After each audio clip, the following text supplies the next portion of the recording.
By the time most people get to me, especially couples, there's an insurmountable energy in the relationship. There's something I like to call it when I'm doing counseling the elephant in the room, but it's bigger than an elephant, much bigger. And it occupies a lot of space and it can actually suffocate the relationship. What I'm talking about is a wall. We tend to build walls in relationships when we do several things. And today we're going to talk about those things that we do that actually help in the construction of the wall in the relationship. When you think about a wall, you think about something that, is impenetrable. You think about something that is divisive. You think about a wall as something that you have to overcome. It's an obstacle. It can be a lot of different things. But in relationship, what it really becomes is the end, or you're nearing the end of the relationship. When the wall is so thick that you cannot penetrate it, it is time to go. So, how about we do some preventative measures? How about we fix the problem before it actually becomes a problem? You need to be able to recognize that there's a wall being built in the relationship. And most people do.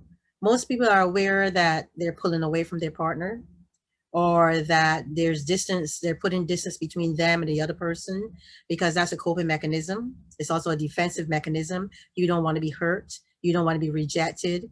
Chances are you felt that way before in another relationship, or someone made you feel that way when you were a child, and you recognize that rejection or that potential uh, threat of rejection.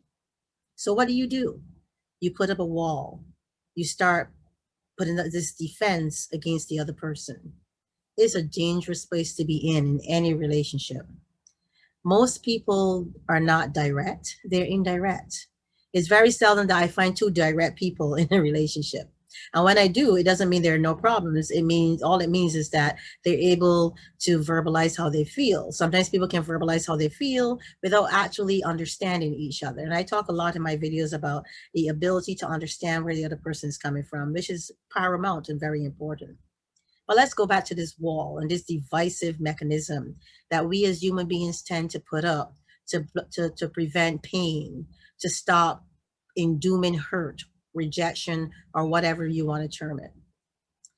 The reason we put up these walls is clear, but the recognition or the lack of recognizing that we're doing it is detrimental, because many people are self-protecting, right? You're like, I can tell this person is pulling away, or this person is treating me a certain way. So instead of verbalizing how I feel, I hold on to those emotions and I just keep on adding and adding and adding to those emotions, to the point where those emotions supersede the experience that I'm actually having.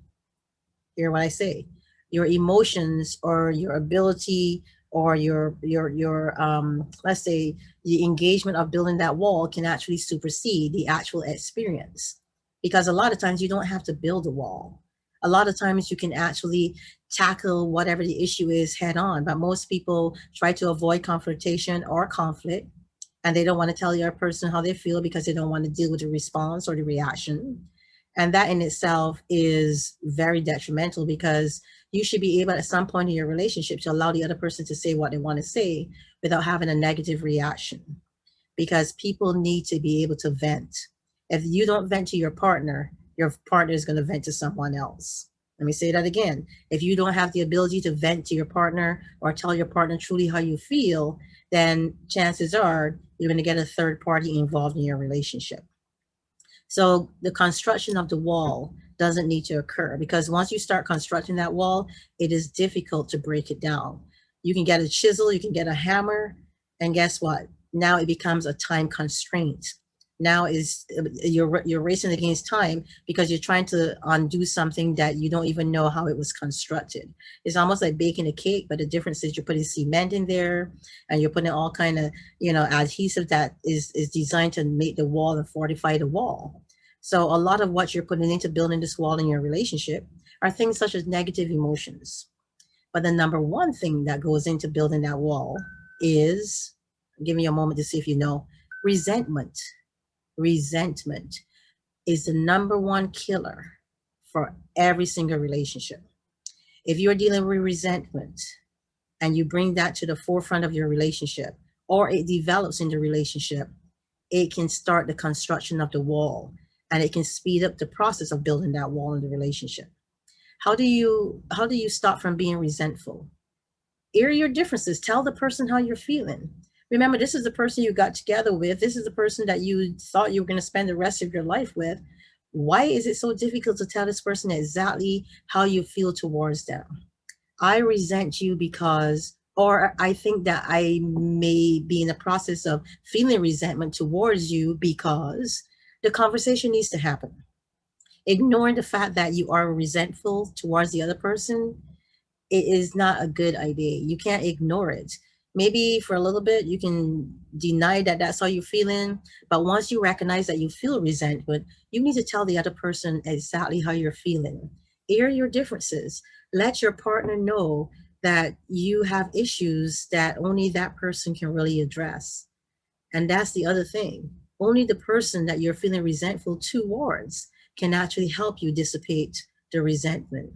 Talking to your mama, talking to your sister, talking to your brother, talking to your girlfriend, talking to another person outside the relationship is not going to resolve that resentment. The person that you're feeling the resentment towards is the only person who has the ability to help you dissipate the resentment. Another thing that we use to build walls in relationship is fear. When you start being afraid of the person that you once claimed to love, check yourself. A big red pen, check yourself, because that is a red flag in a relationship. The person you once loved is now the person that you're so afraid of that you don't want to share your deepest secrets or your deepest pain or your emotions. That's not just a red flag. It's another part of this wall that gets thick. Imagine the wall started as a thin layer. Now you have a thicker wall. You put resentment there, then you put fear there, and guess what? That wall is going up quicker, and the layers of the wall are so thick that by the time you get to me or any other counselor or a therapist or someone to help you with your relationship, it is almost too late. And not only is it too late, the damage it has already been done. So you need to recognize it again, and you need to address it. And a lot of times there's situations where you can't address it. There's situations where the fear is legitimate. The person must have lost their mind. The person may be under a lot of undue stress or anxiety or depression. There's a lot of other mitigating factors that can lead to you fearing a person. But if you're fearing the person in such a way that you cannot share even your simplest emotion, your most fragile thought, your most vulnerable self with that person, it's time to check in. It's time to say, you know what, something is wrong. Let's address this. Another big one is anger. I have a video here about anger and how anger does not work the righteousness of God. When you're angry, you remove yourself from any rationality, from any clarity. If you put anger in a relationship, and anger can lead to resentment, leads to anger, actually. Not anger leading to resentment leads to anger. So if you have the resentment and the resentment builds up and builds up, then you get angry and you actually develop hatred and animosity towards this person. You can't stand them. You don't want to be in the same room with them. You actually despise them. You actually having negative thoughts toward them and about them. Stop. Put the chisel, put the hammer down. You need to stop building the wall. You need to self-check. You need to say, you know what? Maybe we need somebody here. Maybe we need somebody to talk to. Maybe I need to convey how I feel to this person. Or maybe we need to sit down and have a real to real one-on-one talk. And if you cannot have a talk with that person, at least have the talk with yourself. Be honest with yourself. If you're not honest, you cannot stop the construction of this wall. Remember, the purpose of the wall is several things. One, to defend, but in relationships, most time, that defense that you put up as a wall ends up being something that is divisive. It stops the proliferation of the relationship or the growth of the relationship. Both of you cannot grow if there's something standing between you. And there's a lot of other things that build a wall. I'm not going to say them all here today, but I want you to stop and think about a negative emotion you're feeling right now towards your partner or your significant other. And ask yourself, is this negativity something that where's it going to go? Is it going to end up, it's like you plant cacti and you want to get roses. That's not going to happen. If you're planting negative emotions and negative thoughts in your relationship, chances are you're reaping negative benefits, and you're also developing a negative structure, such as a wall in your relationship. It's time to stop building walls. It's time to stop trying to get over walls that you've already built. And it's time to start understanding how to deconstruct the wall instead of continuing the process of building it. You start with truth, you start with understanding, and you start by telling the other person exactly how you feel. Hiding your emotions, not talking about your emotions, not discussing your emotions, not telling the other person how you feel, and holding that to yourself does not serve any purpose. The only purpose it can serve is one of destruction. My name is Ingrid Felton. As always, thank you for joining my YouTube videos. Thank you for subscribing. Please tell others about what I'm doing here. I hope you got some gold nugget today to help you with your relationship. You can reach out to me, www.barbados.com or ingridfelton.com. Continue to like the videos, subscribe to the videos, and as always, have an amazing day. Bye.